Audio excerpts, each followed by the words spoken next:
नमस्कार, आप सभी का और एक बार हार्दिक स्वागत और अभिनंदन करता हूं मित्रों। 2025 में प्रवेश परीक्षा की तैयारी करने वाले सभी विद्यार्थी, चाहे आप निष्णात के हो यानी एमएड समकक्ष, चाहे आप बीएड के लिए फॉर्म फिलअप करेंगे या फिर आप डीएलएड के लिए करेंगे, तो फॉर्म फिलअप करने से पहले हमें एलिजिबिलिटी क्राइटेरिया के ऊपर विशेष रूप से हमें जानकारी होनी चाहिए। चलिए आज हम उसी के बारे में बातें करते हैं कि बीएड के लिए, डीएलएड के लिए और एमएड के लिए कौन सी एलिजिबिलिटी क्राइटेरिया हमें फुलफ़िल करने पड़ेंगे। तो सबसे पहले हम बात कर लेते हैं हिंदी शिक्षण निष्णात के लिए। निष्णात यानी होता है एमएड समकक्ष। अगर हम एमएड में आना चाहते हैं, एमएड के लिए प्रवेश परीक्षा देना चाहते हैं, तो उसके लिए सबसे पहले हमारे पास बीएड डिग्री एक होना अनिवार्य है। और आपको एक बात बता दूं मित्रों कि अभी निष्णात जो है, पहले सेमेस्टर सिस्टम नहीं हो रहा था केंद्रीय हिंदी संस्थान आगरा में। अगर आप निष्णात में आपका सिलेक्शन हो जाता है तो 2 वर्ष में 4 सेमेस्टर हमें देने पड़ते हैं। और उसके लिए योग्यता की बात करें तो योग्यता है आपका सबसे पहले कि आपका बीएड डिग्री होना अनिवार्य है। बीएड अथवा हिंदी शिक्षण पारंगत उत्तीर्ण। पारंगत यानी बीएड समकक्ष होता है। तो कहीं से भी मान्यता प्राप्त विश्वविद्यालय से हम बीएड किए होंगे और उसमें 50% अंक होना चाहिए। उसके बाद ही हम इस परीक्षा के लिए एलिजिबल हो सकते हैं। तो इस वीडियो को आप अंत तक ज़रूर देखने का प्रयास करें, क्योंकि फॉर्म फिलअप करने से पहले हमें जानकारी होना चाहिए। तो ये एमएड समकक्ष के लिए है। एमएड के लिए हमें सबसे पहले बीएड जरूरी है और बीएड के साथ साथ 50% मार्क्स होना जरूरी है। अभी हम बात कर लेते हैं हिंदी शिक्षण पारंगत। पारंगत का मतलब होता है बीएड समकक्ष। ठीक है, हिंदी शिक्षण पारंगत यानी बीएड समकक्ष। ऐसे बहुत से विद्यार्थी बीएड में आने के लिए इच्छुक होते हैं और इसीलिए हम सभी को पहले एलिजिबिलिटी क्राइटेरिया जान लेना बहुत ज़रूरी है।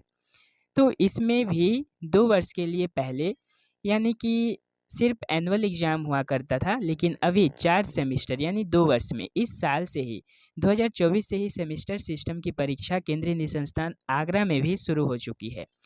और उसके लिए एलिजिबिलिटी क्राइटेरिया की बात करें तो सबसे पहले मैं बहुत सारे वीडियो में भी बता दिया हूँ, लेकिन इस वीडियो में आप ध्यानपूर्वक सुनने का प्रयास करिएगा। जैसे कि मान्यता प्राप्त विश्वविद्यालय से 50% अंकों के साथ यानी हिंदी विषय के साथ आपका कला स्नातक यानी हिंदी विषय के साथ आपका ग्रेजुएशन यानी बीए होना अनिवार्य है और उसके साथ साथ 50% अंक होना जरूरी है। अगर आप बीए या एमए हिंदी विषय से उत्तीर्ण हैं, हिंदी विषय से पास हैं, तो ज़रूरी है। अगर आपका बीए में हिंदी नहीं है तो उसके लिए भी कुछ उपाय है। जैसे कि अगर आपका बीए में या फिर एमए में हिंदी नहीं है तो आपके पास अथवा दिया हुआ है, अथवा अगर आपके पास ये है यानी कि बीए में हिंदी है तो भी ठीक है। अगर ये नहीं है तो अभी हम नीचे देखते हैं। जैसे कि मान्यता प्राप्त किसी भी विषय से किसी भी विषय में आपका 50% अंकों के साथ स्नातक यानी कि बीए होना चाहिए। कोई भी विषय से आप कर लीजिए। अगर हिंदी से नहीं किए हैं तो इतिहास से भी बीए हो सकता है आपका, ज्योग्राफी से भी हो सकता है। लेकिन उसके साथ साथ आपका क्या होना अनिवार्य है, उसके साथ साथ अगर आपका बीए में हिंदी नहीं है तो भारत सरकार के द्वारा मान्यता प्राप्त बीए के समकक्ष हिंदी की उपाधि भी है। अगर बीए में हिंदी नहीं है तो उसके समकक्ष आपका विद्वान होना चाहिए, रत्न होना चाहिए या शास्त्री होना चाहिए। तो ये विद्वान, रत्न, शास्त्री अगर है तो आप इसके लिए एलिजिबल हैं। अगर बीए में हिंदी नहीं है, विद्वान, रत्न, शास्त्री है, तो आप एलिजिबल हैं, बीएड के लिए फॉर्म फिलअप कर सकते हैं। और उसके साथ साथ अगर बीए में हिंदी है, पहला एलिजिबिलिटी क्राइटेरिया ये है हिंदी को लेकर के कि बीए में आपका हिंदी विषय होना जरूरी है।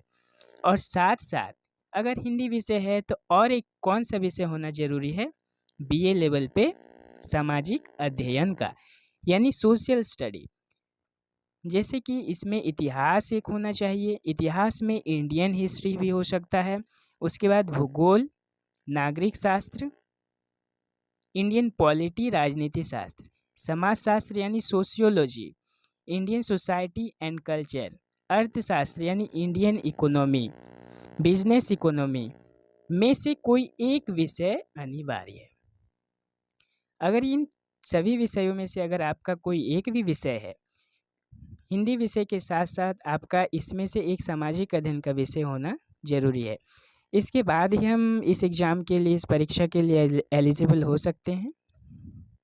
तो ये था आपका बीएड के लिए।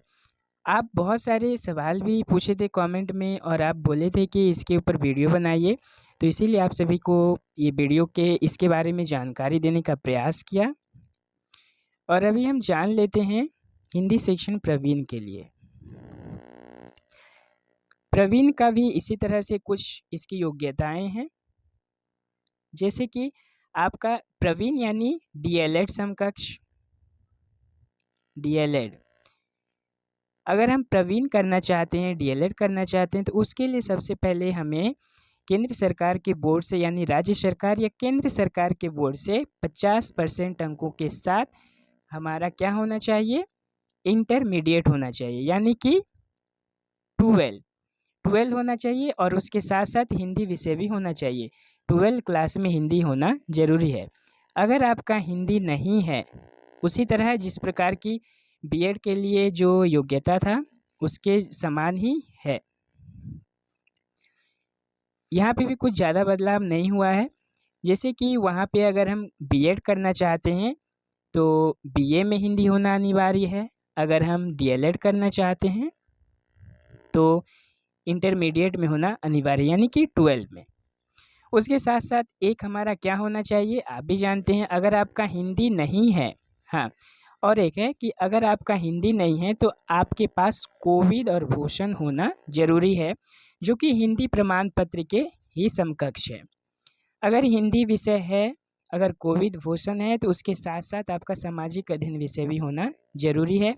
इतिहास, नागरिक शास्त्र, समाजशास्त्र, भूगोल, अर्थशास्त्र, समाजशास्त्र, इसमें से कोई एक भी विषय अगर है तो आप अनिवार्य रूप से, यानी आप इसके लिए योग्यता रखते हैं और आप परीक्षा के लिए एलिजिबल हैं और फॉर्म फिलअप आसानी से कर सकते हैं।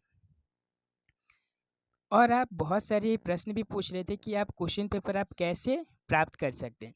तो मैं से बहुत सारा वीडियो अपलोड कर चुका हूँ प्रीवियस ईयर का क्वेश्चन पेपर। आप मेरे प्लेलिस्ट में जा कर के देखिए, केंद्रीय हिंदी संस्थान आगरा नाम से है प्लेलिस्ट, वह है प्रीवियस ईयर क्वेश्चन पेपर। आप वहाँ से जाके पढ़ सकते हैं और जान सकते हैं कि कैसा प्रश्न आता है। आप सभी को परीक्षा के लिए ढेर सारी शुभकामनाएं और आशा है कि आपकी तैयारी अच्छी से चल रही होगी।